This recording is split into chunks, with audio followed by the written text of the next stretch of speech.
Que connaissez-vous de la Chine?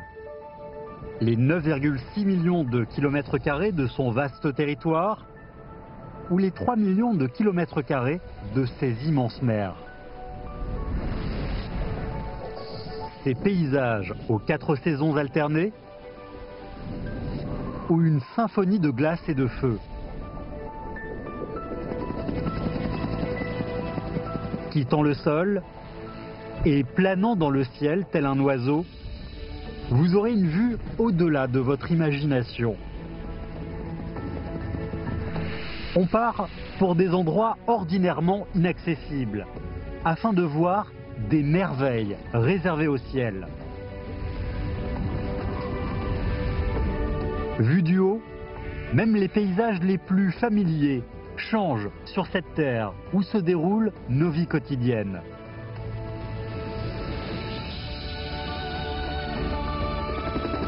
Du plus proche au foyer lointain, de la géographie naturelle à l'histoire humaine, un voyage aérien de 50 minutes vous donnera une expérience ultime, inédite. Maintenant, commençons notre aventure dans le ciel.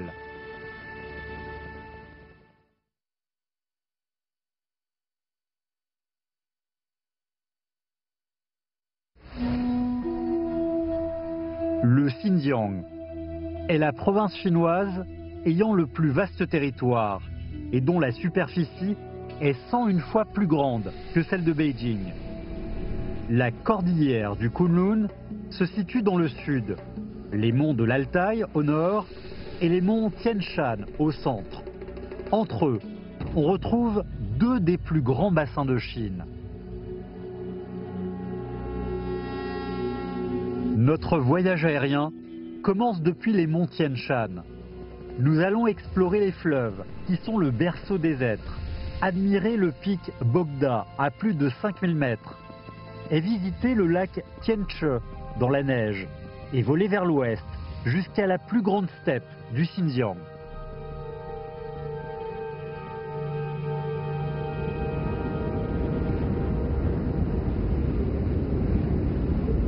On considère souvent les fleuves, plutôt que les montagnes, comme berceau de la civilisation.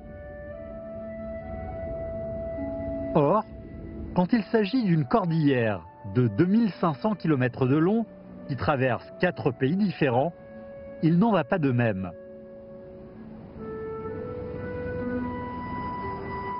Le Xinjiang se situe dans une zone centrale extrêmement sèche du continent eurasiatique.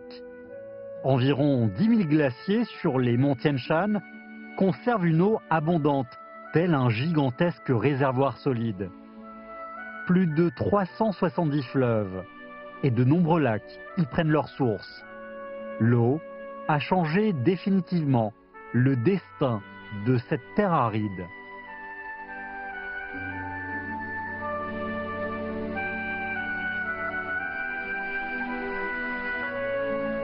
Le pic Tiangga est haut de 4562 mètres.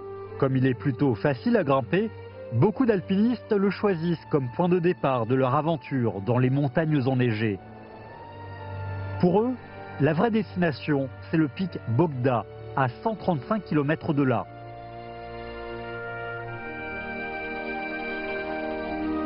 Parmi les pics, au-dessus de 5000 mètres, le pic Bogda est le deuxième plus difficile à gravir.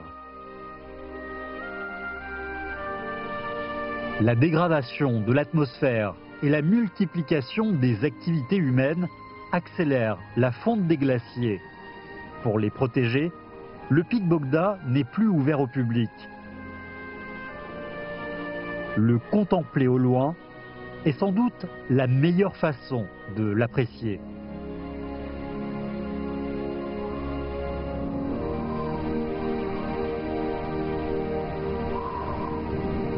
Ayant contourné le pic Bogda, on voit le lac Tianche incrusté au flanc nord des monts Tian Shan.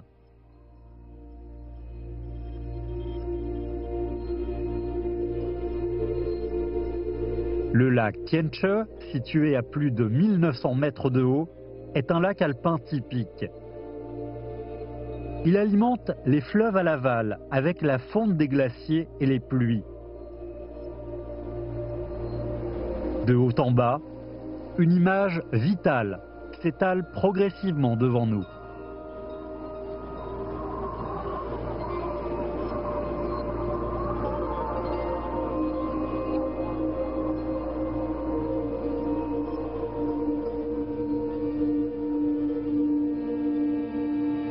Nous voilà au centre des monts Tian Shan. Un vaste bassin apparaît entre les montagnes. C'est la deuxième plus grande steppe de Chine, juste derrière la steppe Hulunbuir.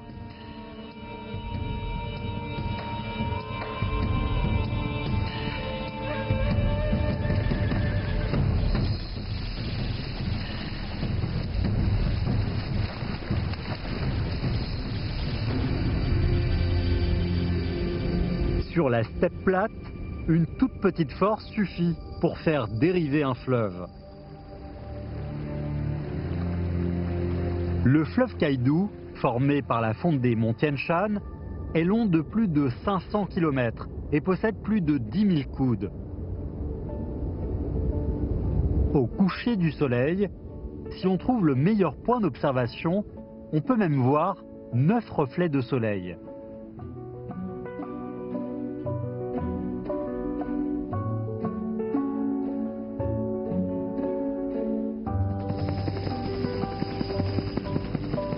Une réserve naturelle de cygnes se cache au fond de la steppe. Actuellement, la période de reproduction des cygnes se produit. Cette année, une centaine de cygnes sont nés ici. Les petits cygnes devront maîtriser le vol d'ici quelques mois. Avant l'arrivée de l'hiver, ils commenceront la première migration de leur vie. L'Himalaya sera leur premier défi pendant le voyage.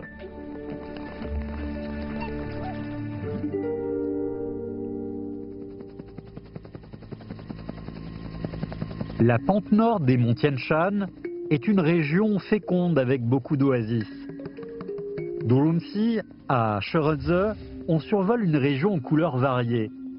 Et on arrive enfin à la zone des vallées pour voir comment les fleuves peignent la terre.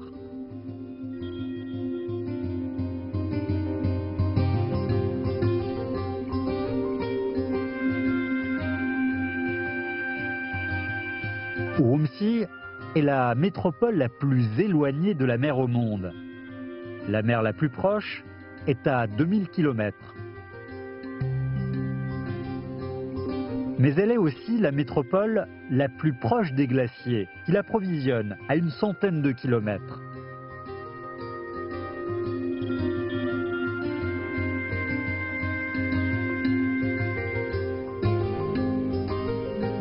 Pendant longtemps, durant la météo de CCTV, Urumqi était justement représenté par l'image de ce grand bazar international.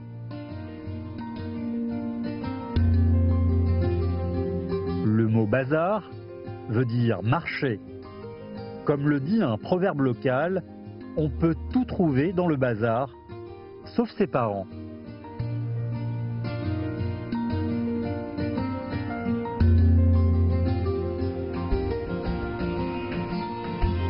Dans le Xinjiang, les produits savent tous s'assortir aux couleurs.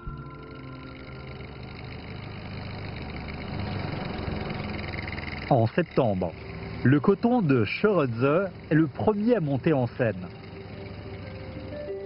Allant contre l'idée préconçue des gens que le coton est blanc, il existe en fait des espèces de coton colorés dans la nature, dont ce coton brun. Le coton peut être utilisé dans la fabrication des billets. Il est par exemple le composant principal des billets de renminbi.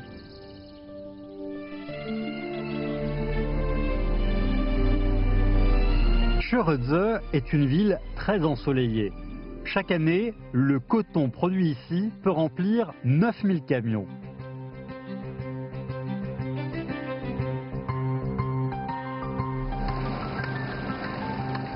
Par rapport au coton, la tomate est une nouvelle venue.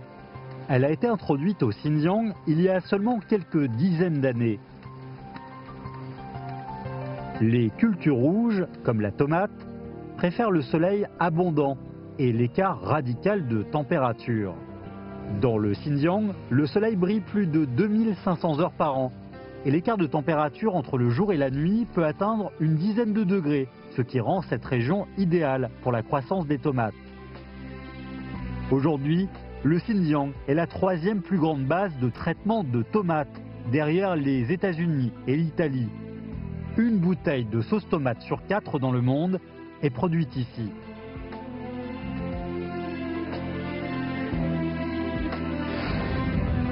Les gens aiment faire sécher les piments sur le désert de Gobi. La terre chaude et aride constitue une usine de traitement naturel.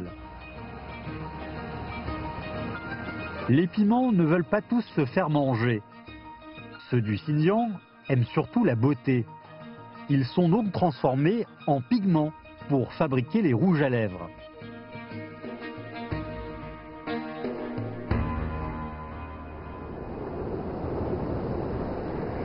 Volons vers l'ouest le long de la pente nord des monts Tian Shan. Les vallées y sont assez nombreuses. Le fleuve, provenant de la montagne enneigée, chute en bas de la pente abrupte et crée de hautes falaises en coupant la terre.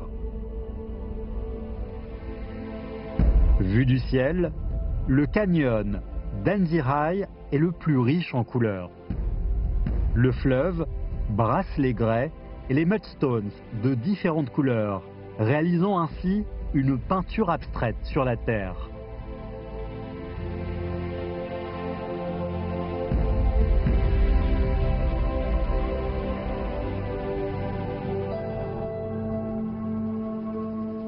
Maintenant, rendons-nous à la vallée d'Ili, la région la plus humide du Xinjiang. Ce jardin va changer votre impression sur cette province qu'on pense de terre sèche. Vers le nord, la vapeur d'eau venue de l'Atlantique se condense en une larme sublime au bord du bassin.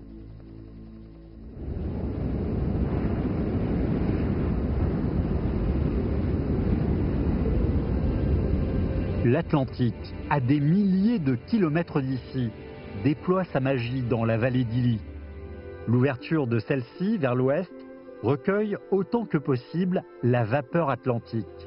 Les précipitations abondantes et l'eau de la fonte des montagnes de neige créent ensemble ces paysages qui font penser au sud du fleuve Yangtze. En avril, les fleurs d'abricot se précipitent pour s'épanouir dans la vallée d'Ili. Pour certains, les fleurs d'abricot sont un symbole du sud du fleuve Yangtze. En fait, l'abricot supporte parfaitement la sécheresse et le froid, et donc pousse mieux dans le nord.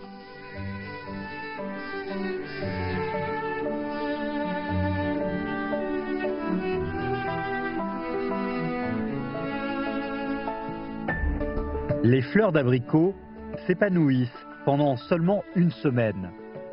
Mais cela n'empêche qu'elles forment un paysage exceptionnel en plein printemps.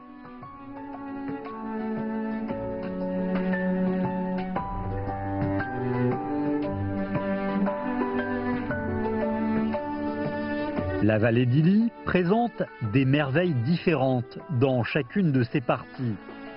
En juin, arrive la saison des lavandes.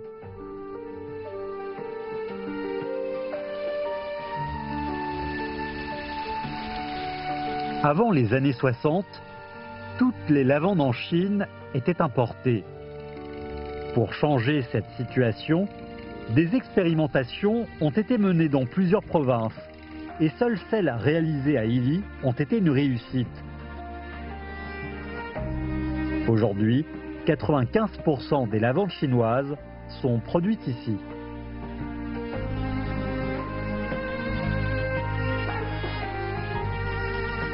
Dans l'ouest de la vallée d'Ili se trouve une petite ville extraordinaire. Pour déchiffrer l'énigme de cette ville, il faut l'observer du ciel.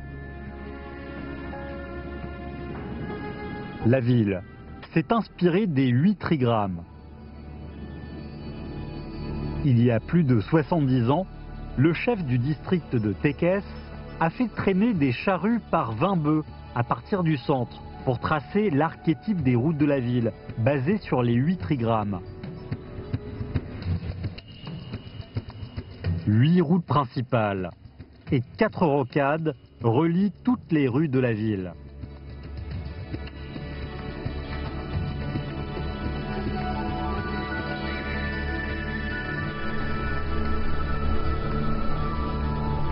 En hiver, dans la vallée d'Ili, si on veut récolter plus de surprises, il faut avoir recours à nos amis les animaux. Approvisionner les aigles royaux est une tradition des Kazakhs.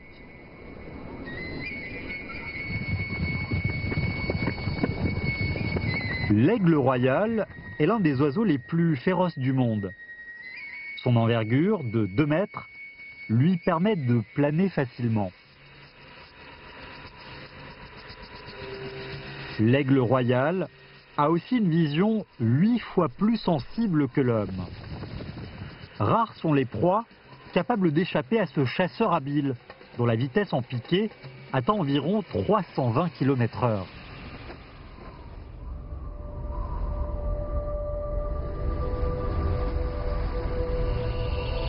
L'autoroute Seram-Godzego est la première autoroute montagneuse du Xinjiang. Elle traverse beaucoup de vallées escarpées. La plus grande différence de niveau se trouve à Godzego. Voici le passage entre Ili et le nord du Xinjiang. À l'autre bout du pont, le lac Seram est juste devant nous.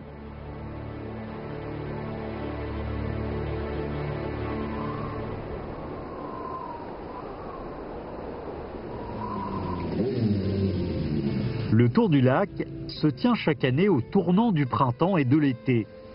Les cyclistes doivent traverser les montagnes avant d'atteindre le bord du lac Seram. Ce trajet est considéré comme la plus belle section du tour.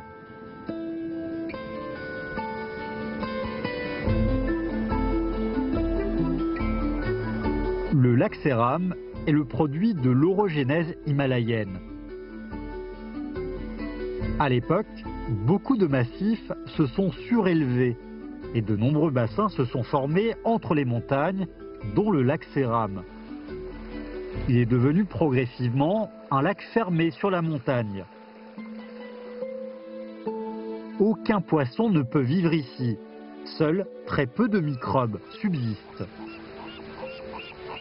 Par la suite, on a réussi à cultiver des poissons d'eau froide.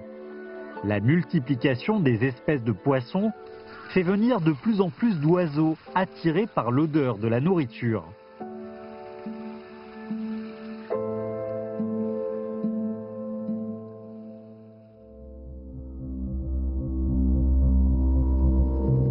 Nous voilà dans les déserts du nord du Xinjiang pour écouter l'appel sauvage. Ici se trouvent des villes fantômes, sculptées par la nature, ainsi que des villes de miracles, construites par l'homme. À Kalamali, on va attraper des ânes sauvages d'Asie, plus rapides que des loups, et chercher la seule population de cheval sauvage sur la planète.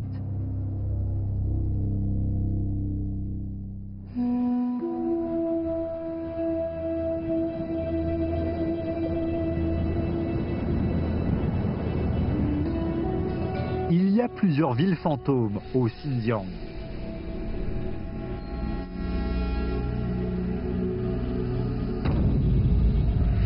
Le vent violent souffle ici pendant toute l'année. L'érosion éolienne crée des crêtes rocheuses variées nommées yardans. La ville fantôme maritime se situe au bord est du lac Dzili. L'eau du lac fait venir les êtres. Les cavernes sur les falaises servent d'abri aux oiseaux. Ayant volé 300 km, On arrive dans la Dzoungari.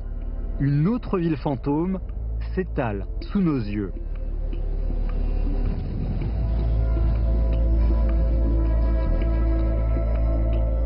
Elle fut aussi un paradis luxuriant des animaux. Ces êtres, ayant vécu des millions d'années auparavant, se sont transformés en pétrole noir et épais, plus cher que l'or.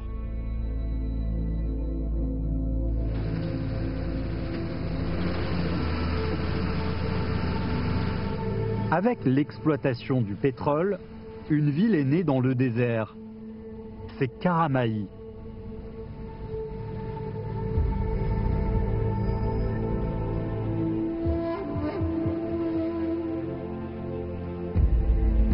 Continuons vers l'est. On arrive au fond du deuxième plus grand désert de Chine. Au-dessus du désert, regardons vers le bas. Cela ressemble aux nervures d'une feuille dorée qui s'étendent sur des dizaines de kilomètres. Ces nervures sont en fait des dunes hautes de plus de 10 mètres et longues de plusieurs kilomètres. Différent des déserts mobiles, la partie sud du désert de Zusotoin et Lisen est composée principalement de dunes fixes ou semi-fixes. Sous l'influence de la direction du vent, les dunes courbes s'étendent dans la direction nord-sud.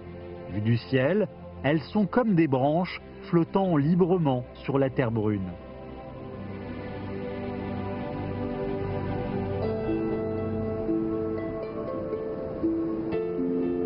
À l'est du désert se trouve la réserve naturelle de Kalamaïli. D'apparence enveloppée par un silence total, elle montre pourtant une forte vitalité à l'intérieur. Les ânes sauvages d'Asie sont les animaux les plus nombreux ici.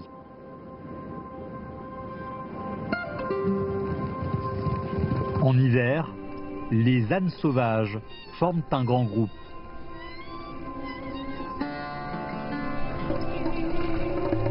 Un âne fiable prend la charge de la direction. Si besoin, il donnera l'alerte de tout danger éventuel sans aucun retard. Dirigés par leur chef, les ânes sauvages se retirent rapidement en ordre. Avec une vitesse de plus de 60 km/h, même les loups n'arrivent pas à les rattraper.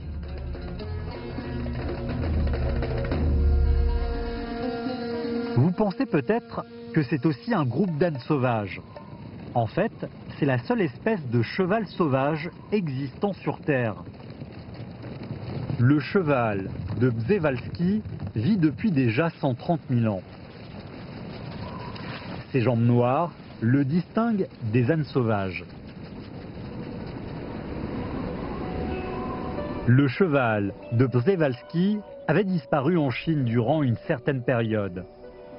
Il y a une trentaine d'années, on a échangé des ânes sauvages de l'Altintar contre 18 chevaux de Przewalski étrangers. Avec l'aide de l'homme, les chevaux de Przewalski ont appris de nouveau à vivre dans la nature. Beaucoup de chevaux, après avoir fini leurs études ici, partent pour le désert.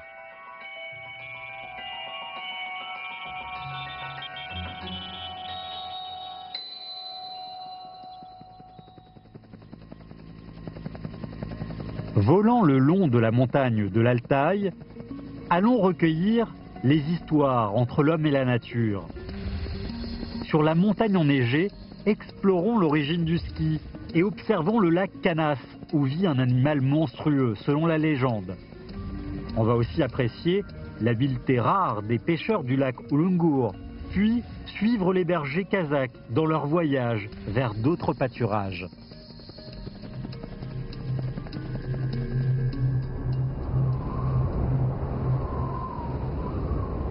En traversant la Dzoungari du sud, au nord, on approche de la cordillère à l'extrémité nord du Xinjiang.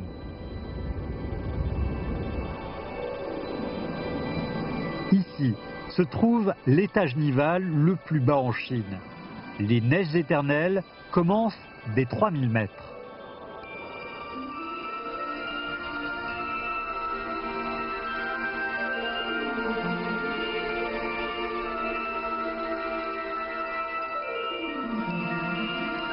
La mine numéro 3 est un trésor de métaux rares. On trouve ici 76 des 100 espèces de minéraux fréquemment utilisés sur Terre.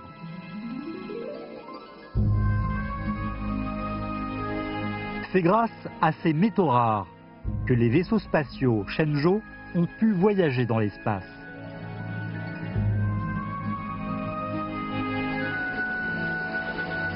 En langue mongole, le monde de l'Altaï signifie le mont d'or. Quelques siècles plus tôt, il y a eu 50 000 chercheurs d'or dans la montagne. Mais dans l'histoire, ce lieu est connu comme étant le foyer des peuples nomades et des chasseurs du Nord.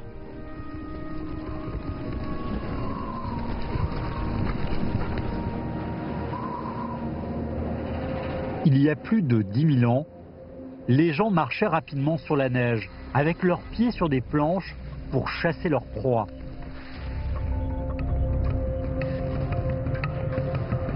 Les dessins pariétaux découverts ici documentent bien cette scène. Altaï est aussi considéré comme l'un des lieux d'origine du ski.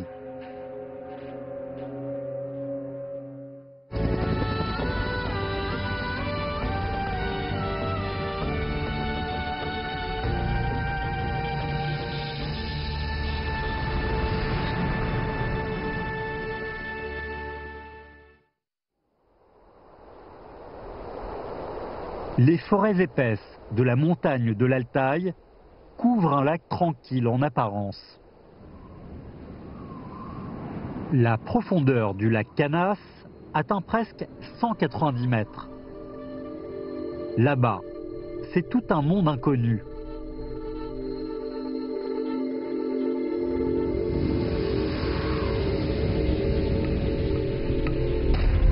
De temps en temps, il y a des gens qui prétendent avoir vu un animal monstrueux dans le lac. On dit qu'il a même traîné dans l'eau un cheval buvant au bord du lac. Beaucoup de touristes viennent au lac Kanas juste pour voir ce monstre.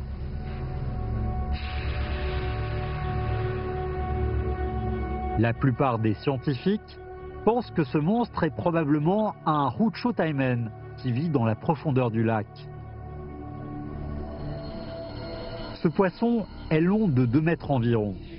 Féroce et mystérieux, il fait surface occasionnellement en soulevant des vagues.